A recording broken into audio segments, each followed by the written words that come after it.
شہری رحمان صاحب موجود تھی. دونوں کے موقف ہم آپ کو سناتے ہیں. پہلے شیر رشید اور اس کے بعد شہری رحمان. شیخ صاحب بہت شکریہ. شیخ صاحب کیا ہوا اس ملاقات میں؟ جو ہم نے باتیں بتائی ہیں کیا وہ درست ہیں؟ اس کے علاوہ بتائیے، منظر کشی کیجئے، کیا ہوا اس میں؟ ساری باتیں تو آپ نے بتا دی ہیں، صرف ایک بات رہ گئی ہے کہ فضل الرحمان کے بیٹے کو انہوں نے کہا کہ جب اسمبلی سے ووٹ لینا ہو پریزیڈنٹ کا تو پھر آپ کے والد کے لیے یہ اسمبلی حلال ہوتی ہے، اور جب وہ ناکام ہو جائیں تو پھر یہ اسمبلی حرام ہوتی ہے. اگر وہ صدر منتخب ہو جاتے تو پھر یہ اسمبلی ٹھیک تھی، کیونکہ وہ ہار گئے اس لیے اسمبلی حرام ہے. انہوں نے کہا کہ ہمیں آپ کسی مسئلے میں نہ لائیں، ہمیں کسی مسئلے میں نہ لائیں، آپ جانیں اور آپ کا کام جانیں. نیب کا چیئرمین آپ نے لگایا ہے، الیکشن کمیشن آپ نے لگایا ہے، ریفارمز آپ نے کرنی ہے، معاملات آپ نے طے کرنے ہیں. ہمیں کوئی سول حکومت بلائے گی تو ہم لبیک کہیں گے. ہمیں اگر بھاشا ڈیم پہ، ہمیں اگر نیلم جیلم پہ، ہمیں اگر فاٹا میں، ہمیں اگر ٹڈی دل میں، ہمیں اگر سیلاب میں، ایون نالوں کی صفائی میں جو فوج کا کام طرف سے وہ گلگت بلتستان کی میٹنگ تھی. نہ ہم نے کوئی نیب کی بات کی، نہ اپنی کوئی ذات کی بات کی. ہم نے گلگت بلتستان میں فری اینڈ فیئر الیکشنز کی چیئرمین بلاول نے بات کی. And sir music to my ears exactly کہ وہاں فری اینڈ فیئر الیکشن ہو اور وہاں ان کے حقوق کا میں اضافہ ہو، کیونکہ یہ ہمارے صرف ہمارے منشور میں ہے. اور کیا سیاسی معاملات پر بات ہوئی کچھ؟ نہ ہماری پارٹی کی طرف سے نہ کوئی سیاسی. خود آرمی چیف نے کی؟ جی میں کلاسیفائڈ یا ان کیمرہ میٹنگز میں شیخ رشید صاحب کو جو بھی اتھارٹی ہوگی نہیں کرتی. آپ مجھ سے کل بلائیں گے. آرمی چیف نے کہا کہ آپ لوگ پارلیمانی ڈیموکریسی کو مستحکم کریں. وہ انہوں نے ضرور کہا. میرا حق نہیں بنتا ہے کہ میں کسی بھی ان کیمرہ میٹنگ میں دوسروں کی بات کروں. یہ نئی روش اس پی ٹی آئی حکومت میں تو آپ کو بلاتے ہیں کہ جی ہم لا منسٹر بیچارے وہ تو نہیں کہتے دوسرے ہم آپ سے بات کریں، پھر وہ اگلے دن وہ چلاتے ہیں ہیڈ لائن بڑی مرچ مسالہ ڈال کے. تو میں یہ اس طرح کی سیاست کی بالکل اب ایک ہی ملاقات جس میں شیر رشید بھی موجود تھے اور شہری رحمان بھی موجود تھیں، لیکن دونوں کے بیان میں تضاد ہے. عسکری قیادت کی سیاسی رہنماؤں سے ملاقات اور اس میں ہونے والی گفتگو نے بھی کئی سوال پیدا کر دیے. حکمران جماعت تو یہ تاثر دینے کی کوشش کر رہی ہے کہ اس ملاقات میں عسکری قیادت نے اپوزیشن کو کولڈ شولڈر دیا ہے، شٹ اپ کال دی ہے اور اپوزیشن کے اعتراضات کا جواب بھی دیا ہے. جبکہ پیپلز پارٹی کی شہری رحمان جو اس ملاقات میں موجود تھی وہ یہ کہتی ہے کہ جو دعوے شیخ رشید کر رہے ہیں وہ باتیں ان کے سامنے ہوئی نہیں ہیں، وہ اس کی تردید کر رہی ہیں. تو بقول ان کے یہ ان کیمرہ سیشن تھا اور سیاسی قیادت عسکری قیادت کی دعوت پر ملاقات کے لیے گئی تھی. جبکہ عسکری قیادت کی طرف سے بھی یہ اعلامیہ سامنے آیا ہے کہ وہ سیاسی معاملات میں خود کو انوالو نہیں کرنا چاہتے. بڑا واضح اعلامیہ ہے کہ ان کا سیاسی معاملات سے کوئی لینا دینا نہیں. اور یہ بات وہ سیاسی رہنماؤں سے ملاقات کے تقریباً 3-4 روز بعد سامنے آئی ہے. اب سوال یہ کہ شیر رشید کو اچانک کیا ضرورت آن پڑی کہ وہ 3-4 روز بعد اس ملاقات کا احوال بیان کرتے؟ اگر انہوں نے کرنا تھا تو جس دن ملاقات ہوئی تھی اسی دن کوئی نہ کوئی بات کر دیتے. اب ملاقات یہ ان کیمرہ تھی اور یہ بھی سب کو معلوم تھا کہ اے پی سی کس تاریخ کو ہونی ہے اور اس میں نواز شریف نے خطاب کرنا ہے. لیکن یہ ساری ملاقات اس وقت سامنے آئی یا یہ ساری باتیں اس وقت سامنے آئی جب نواز شریف تقریر کر رہے تھے. اب یہ ان کیمرہ ملاقات 4 دن بعد سامنے آنا تو لگتا یوں ہے کہ یہ شیر رشید تاثر دینا چاہتے ہیں کہ اپوزیشن جماعتیں اسٹیبلشمنٹ سے کسی کردار کی ادائیگی کی توقع کر رہی تھی. یعنی اپوزیشن چاہتی تھی کہ اسٹیبلشمنٹ کوئی کردار ادا کرے، اس لیے وہ ملنے گئے تھے لیکن وہاں سے نہ ہو گئی اور انہوں نے انکار کر دیا. جبکہ دوسری طرف معاملہ کچھ اور ہے.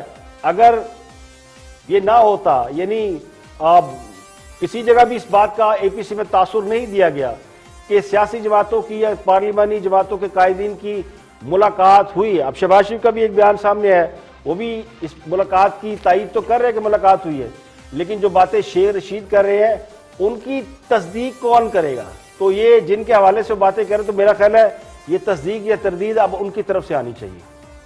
یہاں پہ لیکن ایک بریک اور بریک کے بعد جب واپس آئیں گے اور بھی ہم موضوعات آپ کے ساتھ شیئر کریں گے. ہمارے ساتھ رہیے. Welcome back. آپ دیکھ رہے ہیں پروگرام اختلاف رائے اور میں افتخار کاظمی. بریک کے بعد حاضر خدمت ہے. آگے بڑھتے ہیں اور حسن نثار گفتگو کر رہے ہیں رپورٹ کارڈ میں. دیکھتے ہیں کہ وہ کیا فرماتے ہیں اس پورے معاملے کے بیچ میں. واچ حسن نثار. یہ کیا لفظ ہے یہ؟ ذوالفقار علی بھٹو، پھر بے نظیر بھٹو، پھر آدھا بھٹو، بلاول بھٹو زرداری، ادھر نواز شریف، تھرو آؤٹ سگا چھوٹا بھائی. وہ یہ ملک ہے راجواڑا ہے، آگے ان کی صاحبزادی. یہ ڈیموکریٹک کس کو بیوقوف بنا رہے ہیں؟ کچھ بھی نہیں. یہ ڈیسپریشن ہے، فرسٹریشن ہے، اور یہ تباہ کن بھی ہو سکتی ہے. اگر یہ 11th آور یہ ادھر ادھر نہ ہو گئے، یا ان کو سمجھ نہ آ گئی، یا ان کو سمجھا نہ دیا گیا، تو میں اس کے نتائج کو بہت اچھے نہیں دیکھ رہا. یہ بات یہ نہیں ہے کہ وہ کامیاب ہو جائیں گے یا ناکام ہو جائیں گے. ملک سرخرو ہوتا ہے نہیں ہوتا، ملک کامیاب ہوتا ہے نہیں ہوتا. میری understanding as a humble student of economics, میں نے ماسٹر کیا، میرا سبجیکٹ ہے، میں نے پریکٹس نہیں کیا، مجھے فہم ہے اس کا، تھوڑا بہت جانتا ہوں. یہ جس ڈائریکشن میں معاملات جا رہے ہیں، یہ ڈیفینیٹلی یہ جتنے بھی جاہل ہوں ان کو سمجھ آ گئی ہے. وہ اور ایک سال مل گیا تو کہانی ڈیفرنٹ ہو جائے گی. they'll be doomed forever. تو یہاں ایک مرلے پہ قتل ہو جاتے ہیں. یہ تو سلطنت ہے ان کی. پاکستان تو انہوں نے رکھا ہوا ہے حکومت کرنے کے لیے. نواز شریف کی تقریر سے جہاں اور بہت کچھ ہوا، وہاں کم از کم ایک اور بات یہ ہوئی ہے کہ وہ دانشور اور تجزیہ نگار جو عوام سے ہمدردیاں جتا رہے تھے اور گونگلوں سے مٹی جھاڑ رہے تھے، اپنی طرف سے حکومت پر تنقید کر کے یہ تاثر دینے کی کوشش کر رہے تھے کہ وہ حکومت کی کارکردگی سے خوش نہیں ہیں، ان کے ناقد ہیں، وہ بھی ایکسپوز ہو گئے. انہیں بھی ایک دم سے یہ یاد آ گیا ہے کہ حکومت تو بڑی زبردست ہے، بہت اچھی طرح سے چل رہی ہے. مہنگائی، بے روزگاری، بدامنی اور لا اینڈ آرڈر کی ناکامی پر جو مصنوعی قسم کے بین ڈالے جا رہے تھے وہ اچانک شہنائیوں اور شادیانوں میں تبدیل ہو گئے. یعنی نواز شریف کی ایک تقریر نے بہت سے چہروں کو بے نقاب کر دیا ہے جو جعلی دانشوری کی آڑ میں عوام کو لالی پاپ دے رہے تھے. انہوں نے پھر سے ٹرک کی بتیاں نکال لی ہیں. تو اللہ کرے خان صاحب کو 1 سال تو چھوڑ 5 سال حکومت کرنے کا موقع ملے تاکہ عوام کو بھی کوئی فائدہ ہو. اور اگر فائدہ ہو رہا ہے تو اکنامکس کے اسٹوڈنٹ یہ تو بتا دیں کہ گروتھ ریٹ اگر 5.8% سے مائنس میں چلا جائے تو یہ کون سی ترقی ہے؟ روپیہ اگر گر کر 169-70 تک پہنچ جائے تو یہ کون سی ترقی ہے؟ بے روزگاری میں اگر 1 کروڑ 20 لاکھ لوگ بے روزگار ہو جائے تو یہ کون سی ترقی ہے؟ یہ کون سی اکنامکس پڑھائی جاتی ہے؟ آگے بڑھتے ہیں. آف دی ریکارڈ میں گفتگو کر رہے ہیں فیصل واڈا، MNA ہے اور بڑا ہی دبنگ بولتے ہیں. آپ دیکھتے ہیں کہ ان کا کیا رد عمل ہے سارے معاملے میں. Watch off the record Faisal Vawda. علیہ کا احترام بھی کرتے ہیں، اس کی عزت بھی کرتے ہیں، اور اس کو اور فوج کا احترام اور عزت ساتھ ساتھ لے کے جاتے ہیں. ہمارے آرگنز ہیں، جیسے ایک برین پارلیمنٹ ہوتا کا ہے. بھی کہہ دینا بھائی اصل دھارا یہی ہے، ہم پارلیمنٹ میں بیٹھے اس کی نا، سب سے پہلے احترام کریں. مجھے کبھی اب میری ایک کوشچن ہے سر، جیسے برین ہوتا ہے انسان کا، ہارٹ ہوتا ہے، لنگز ہوتے ہیں، ساری فنکشن ٹھیک ہے. میری بات دیکھیے، میری بات سنیں. اب نواز شریف صاحب نے جو کل باتیں کی اس سے آپ نے کس کا نیریٹو بلڈ کیا؟ اپنی فوج اور عدلیہ کو رسوا کر کے. کل آپ نے دیکھا بلے بلے انڈیا کے ٹیلی ویژن پہ ہوئی ہے، نیریٹو انڈیا کا آیا، سارا نیریٹو جو انڈیا چاہتا تھا وہ آپ نے کیا. اس پہ تو کوئی ڈس ایگریمنٹ نہیں ہے. انڈیا کی جتنی میڈیا کے آپ چینل اٹھائے وہ کل خوش تھے. اس کے بعد ایک سٹیپ پیچھے آ جائیں، ایک اور نام انہوں نے لیا میر شکیل الرحمان کا. وہ SEC پہ کے ڈیٹا چوری کے اندر ایک لنکیجز بن رہے ہیں، وہ ایک الگ کنٹروورسی ہے. تیسری چیز سنیں سر، آپ نے جب یہ سب کچھ کیا، اور کیا مسئلہ ہے فوج کے ساتھ؟ آپ نواز شریف کا پرابلم کیا ہے؟ ایک جو قربانیاں دے رہے ہیں، جو محافظ ہمارے، ان کا کمپلیکس تکلیف یہ ہے کہ وہ ان کی چوری پہ فوج کو پتہ ہی چور ہے، یہ پتہ ہے فوج کو، یہ پتہ ہے. برقع دت کی جو کتاب ہے برقع دت کی، اس میں وہ لکھتی ہے خفیہ طور پر نواز شریف انڈین سے جا کے ملتا ہے. اگر فوج محافظ ہونے کا یہ جانتی ہے، اگر ان کا کمپرومائز کرے تو فوج اچھی ہے، نہیں کمپرومائز کرے نیوٹرل ہو جائے 1%. عدلیہ کے کیس کے اندر ڈنڈے عدلیہ پہ انہوں نے برسائے. وہ جج ملک کی پوری ٹیپ کے اوپر ساری بلیک میلنگ انہوں نے کی. نواز شریف ملا، اس کا بیٹا ملا، مریم نے پورا پروجیکٹ کیا, ایک اور میڈیا اس کے اندر گیم کا حصہ تھا. یہ ججز کے اوپر, فوج کے اوپر, نیب کے چیئرمین کو بلیک میل کرنا, اس کے ناخن کاٹنے کی باتیں, یہ سب کچھ ملک دشمنی نہیں. دیکھیے, نہ نواز شریف کی تقریر اور بیانیہ نیا ہے, نہ ان پر لگائے جانے والے الزامات نئے ہیں, اور ان کی حقیقت کے بارے میں سب لوگ اچھی طرح سے آگاہ ہیں. حکمران جماعت کی کوشش یہ ہے کہ وہ کسی طرح یہ اسٹیبلش کرنے میں کامیاب ہو جائے کہ نواز شریف کی اے پی سی میں کی جانے والی تقریر غداری کے زمرے میں آتی ہے, ملک دشمنی ہے. اور یہ کوئی پہلی بار نہیں ہوا, نواز شریف پر ماضی میں بھی اسی قسم کے الزامات لگتے رہے ہیں, کیونکہ نواز شریف کا اپنا ایک سیاسی نقطہ نظر ہے.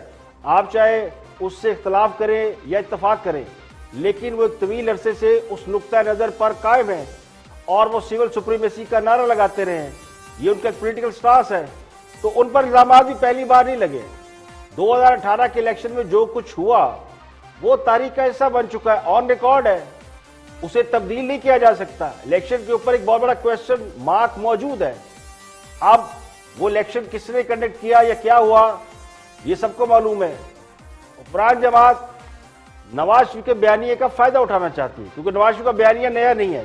اسی بیانیے کو بلڈ کرتے کرتے کرتے تو بات یہاں تک پہنچی ہے. اب نواز شریف جتنا اسٹیبلشمنٹ کے خلاف بولیں گے یا اداروں کی سیاست میں مداخلت پر سوال اٹھائیں گے, تو حکمران جماعت یہ سمجھتی ہے وہ اتنا ہی اسٹیبلشمنٹ کے قریب ہو جائیں گے. یعنی یہ ہے ٹوٹل پرفارمنس. اس وقت بھی یہی کچھ ہو رہا ہے کہ کسی بھی طریقے سے طاقتور حلقوں کو یا اداروں کو یہ باور کرایا جائے, پرووک کیا جائے کہ نواز شریف کا اصل جھگڑا ان سے نہیں بلکہ ان طاقتوں سے ہے جو خاص صاحب کو لے کر آئی ہیں.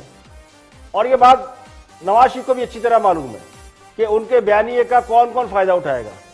لیکن جو میرے ذرائع ہیں وہ یہ کہتے ہیں کہ نواز شریف کا بیانیہ کسی اور کے لیے نہیں تھا, بلکہ ان کا بیانیہ اپنے ان ووٹر اور سپورٹر کے لیے تھا, یا ہے جو گزشتہ 2-2.5 سال سے دیکھ رہے ہیں کہ ان کی جماعت جو ہے وہ بالکل ہی دیوار سے لگی ہوئی ہے, یا وہ کوئی جدوجہد نہیں کر رہی, کوئی مزاحمت نہیں کر رہی. تو بہت سے لوگ یہ پروپیگنڈا بھی کر رہے تھے کہ نواز شریف بدل گئے, ان کا بیانیہ بدل گیا ہے. تو ایک ووٹ بینک ان کا ہے, وہ کسی بھی وجہ سے ہے, وہ اپنے موقع پر ڈٹے ہوئے ہیں. اسی پر گفتگو کریں سینیٹر فیصل جاوید, وہ کیا سمجھتے ہیں اور حکومت کی طرف سے ان کا پوائنٹ آف ویو کیا ہے کہ نواز شریف کی تقریر اور آل پارٹیز کانفرنس کی جو جدوجہد ہے یا تحریک چلانے کا اعلامیہ ہے اس کے اوپر ان کا ویو پوائنٹ کیا ہے؟ فیصل جاوید. آپ کو لگتا نہیں کچھ زیادہ آپ نے ریئیکشن دے دیا؟ نواز شریف صاحب کی تو سیاست فارغ ہے, وہ نااہل ہو چکے ہیں, انہوں نے پولیٹکس میں کہاں واپس آ رہا ہے. 4 وزراء نے پریس کانفرنس کر دی, آپ بھی پورا دن آج جو ہے اس پہ ریئیکٹ کرتے رہے. آپ کے نزدیک زیادہ آپ لوگوں کی طرف ریئیکشن رد عمل نہیں ہو گیا, یا اے پی سی کا پریشر بہت زیادہ ہے حکومت پہ اس وقت؟ نہیں, پریشر تو اے پی سی کا بالکل بھی نہیں ہے, بلکہ جب اے پی سی ہوتی ہے تب ہم بہت خوش ہوتے ہیں. بڑا ایک ہمارے لیے فیسٹیول کا ٹائم ہوتا ہے, کیونکہ یہ جب اکٹھے ہوتے ہیں تب لوگ انہیں برا بھلا کہتے ہیں, اور یہ بھی ہو سکتا ہے تیاری ہو رہی ہو کہ ان کو بہانے سے سڑکوں پہ لا کے گھسیٹنے کا جو پورا پروگرام تھا ان کا اس طرف جا رہے ہوں. لیکن کہنے کا مقصد یہ ہے کہ جب اے پی سی ہوئی ہے تب ہمیں بہت فائدہ ہوا ہے. آج سے نہیں, جب ہم اپوزیشن میں سے تب سے. آپ کو یاد ہوگا جب ہم دھرنا دے رہے تھے تو یہ ساری پارٹیاں اس وقت اقتدار میں تھیں اور یہ سب اکٹھی ہو گئی تھیں ہمارے خلاف, اور ہمیں اس سے بہت تقویت ملی تھی, کیونکہ یہی چیز عمران خان کو ان سب سے الگ کرتی ہے. یہ سارے اپنے مفادات کے لیے, اپنی کرپشن منی لانڈرنگ کو بچانے کے لیے ایک طرف ہیں, اور عمران خان قوم کے ساتھ, پاکستان کے ساتھ ایک طرف ہیں. تو یہ جب چیز ہمیں منفرد کرتی ہے تو ہماری اپنی مارکیٹنگ ہوتی ہے ایک قسم کی. تو ہمیں اے پی سی سے تو ہم بہت خوش ہیں, ہم کہتے ہیں کہ یہ روز اے پی سی کریں. یا تو انگور کھٹے ہیں یا پھر ایک دوسری مثال کے کبڑے کو لات پڑی اور اس کا کبڑا پر نکل گیا. حکمران جماعت بڑی خوش ہے اور اس بات پر خوش ہے کہ نواز شریف نے یا آل پارٹیز کانفرنس میں حکومت کی کارکردگی اور گورننس پر سوال نہیں اٹھائے گئے, حکومت کی ناکامیاں نہیں گنوائی گئی. تھوڑا بہت ذکر ضرور کیا, لیکن کسی نے انڈے کٹے بچے والے بزنس کا ذکر نہیں کیا, کسی نے بہت زیادہ چارج شیٹ نہیں کیا. تو ان کا ہدف خاص صاحب اور ان کی حکومت تو تھی نہیں.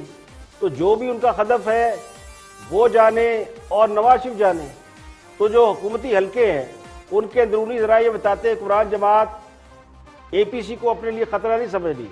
یہ الگ بات ہے کہ جب اے پی سی جلسوں میں کنورٹ ہوگی یا پھر جب احتجاج اور مظاہرے شروع ہوں گے یا اگر لانگ مارچ تک بات پہنچی تو پھر صورتحال بالکل ڈیفرنٹ ہوگی.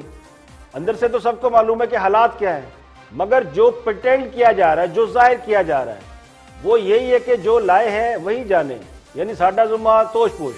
اگر نواز شریف حکومت کی پرفارمنس اور گورننس کو ہی فوکس رکھتے تو شاید حکومت کسی حد تک دباؤ میں آتی. انہیں کارکردگی کے حوالے سے اگر چارج شیٹ کیا جاتا تو سوالات کے جواب دینا پڑتے, تھوڑی بہت فکر ہوتی. مگر ویسے بھی یہ میری خوش گمانی ہے کیونکہ 2 سال سے تو پورا میڈیا اور عوام سب حکومت کی کارکردگی کو ہائی لائٹ کر ہی رہے ہیں. تو حکومت کے تو کان پر نہ جو پہلے رینگی نہ اب رینگی, تو اب آگے کیا رینگتی ہے یا نہیں رینگتی وہ تو بالکل بات کا سوال ہے. لیکن بظاہر یہ لگتا ہے کہ وہ اس بات پہ خوش ہے کہ ہمیں چارج شیٹ نہیں کیا گیا. یہاں پہ لیں گے ایک بریک, اور بریک کے بعد واپس آئیں گے تو اور بھی ہم موضوعات ہیں. سانحہ بلدیہ ٹاؤن کا فیصلہ بھی آ چکا, اور اس کے علاوہ 2 اہم کیسز ہیں شہباز شریف اور نواز شریف کے, ان پر بھی بات کریں گے ایک بریک کے بعد.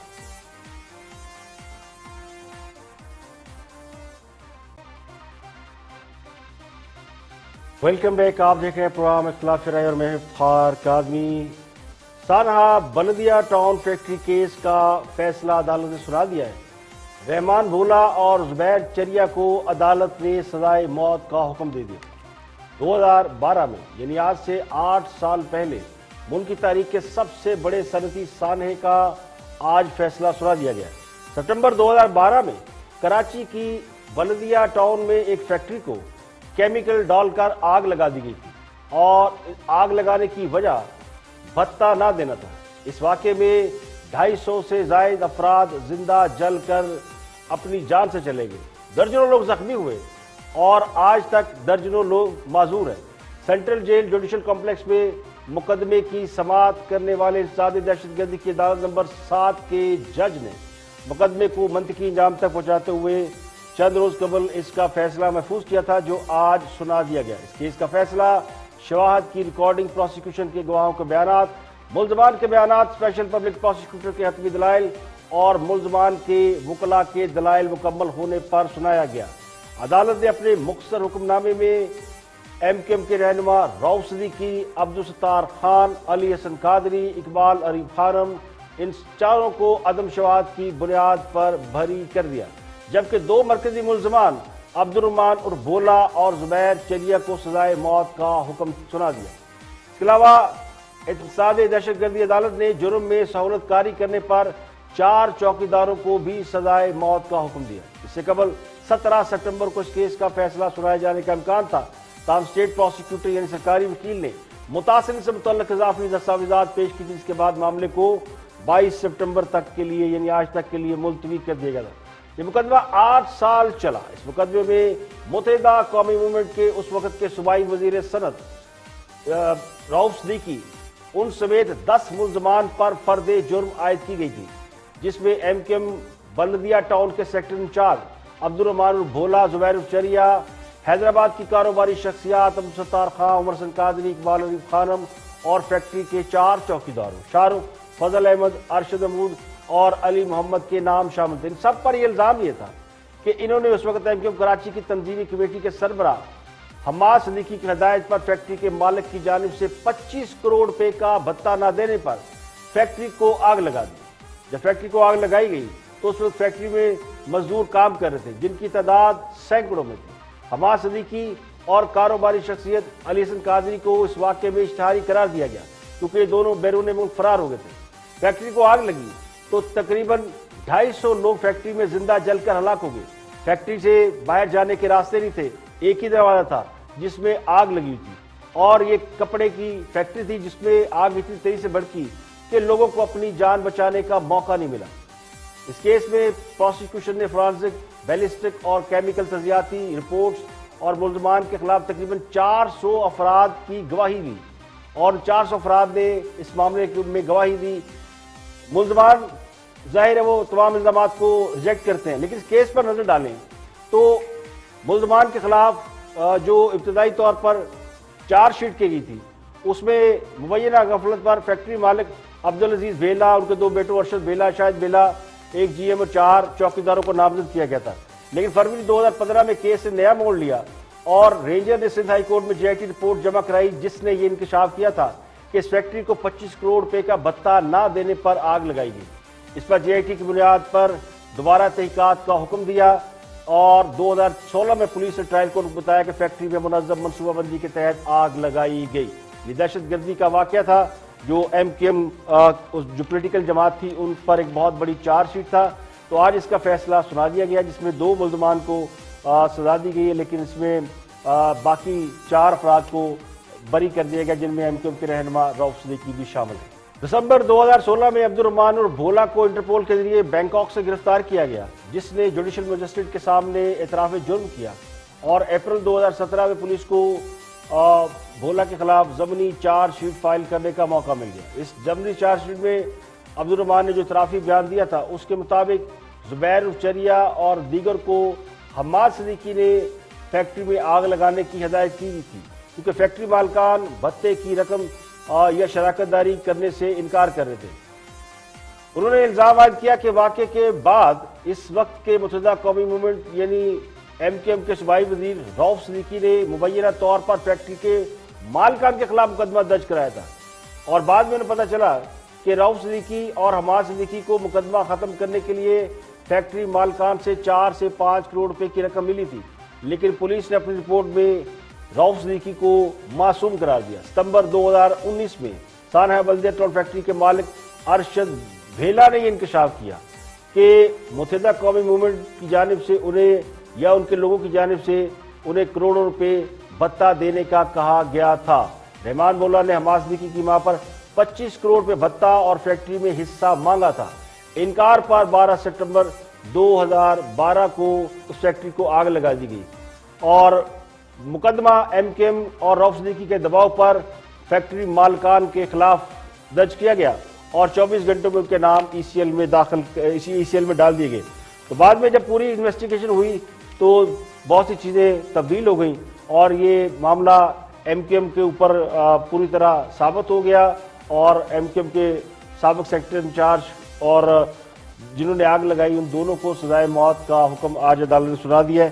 جبکہ جو باقی کے لوگ تھے اس میں بڑے بڑے نام رؤف صدیقی، حماد صدیقی، ان کے بارے میں رؤف صدیقی بری ہو گئے اور حماد صدیقی ان کا اس واقعے سے کیا تعلق ہے اس کے بارے میں جب تفصیلی فیصلہ آئے گا تو اس میں اس کا ذکر یقینی طور پر شامل ہوگا.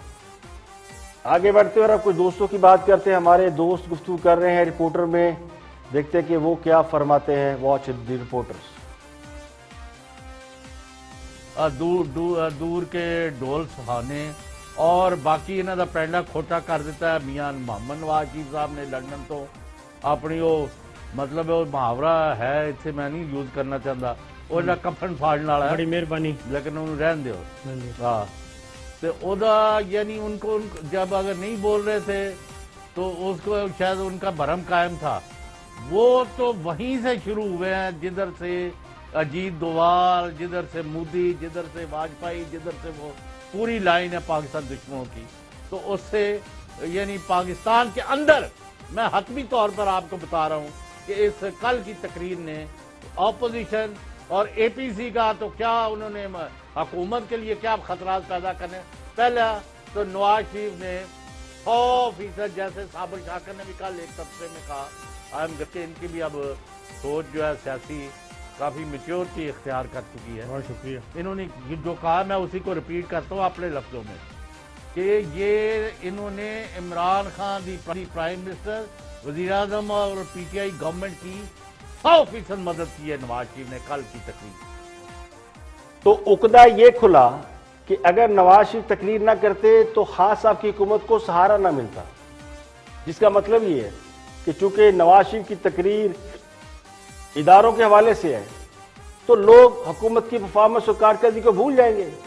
معیشت کی تباہ خالی، بے روزگاری بھاڑ میں جائے، چینی چوروں کو نہ پکڑا جائے، ادویات کی قیمتوں سے لوگ مال بناتے رہیں، آٹے اور روٹی کی قیمت بڑھتی رہے، کیونکہ نواز شریف نے وہ تقریر کر دی ہے کہ حکومت کے سارے گناہ دھل گئے، تو یہ ممکن نہیں۔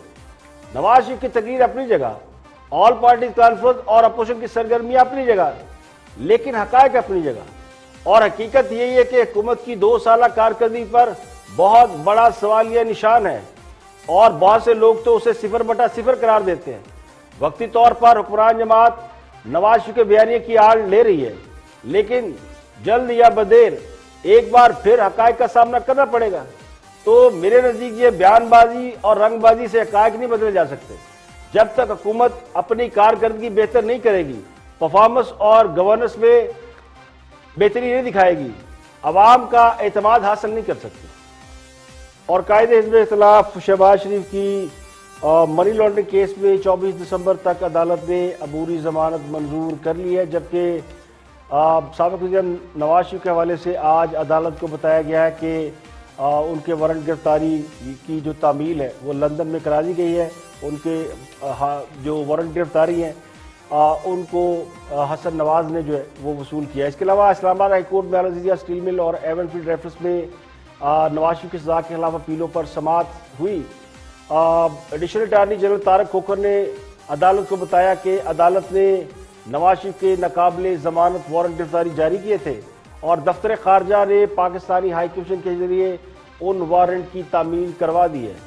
عدالت کو بتایا گیا کہ وارنٹ گرفتاری کی بغیر تاخیر 17 سپٹمبر کو تعمیل کرائی گئی ہے، اور یعقوب نام کے شخص نے وارنٹ وصول کرنے سے انکار کیا، جس کے بعد اگلے روز پاکستان ہائی کمیشن نے رائل میل کے ذریعے وارنٹ گرفتاری بھجوائے۔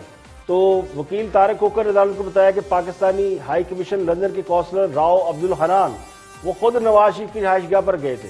تو جسٹس محسن حسن کیانی نے یہ استفسار کیا کہ یہ جو ایڈریس ہے وہ لندن کے ایون فیلڈ اپارٹمنٹ کا ہے، جس پر ایڈیشنل اٹارنی جنرل نے بتایا کہ جی وارنٹ گرفتاری ایون فیلڈ اپارٹمنٹ کے ایڈریس پر بھیجے گئے۔ ایڈیشنل اٹارنی جنرل نے بتایا کہ حسن نواز نے رائل میل کے ذریعے بھیجے گئے وارنٹ وصول کر لیے۔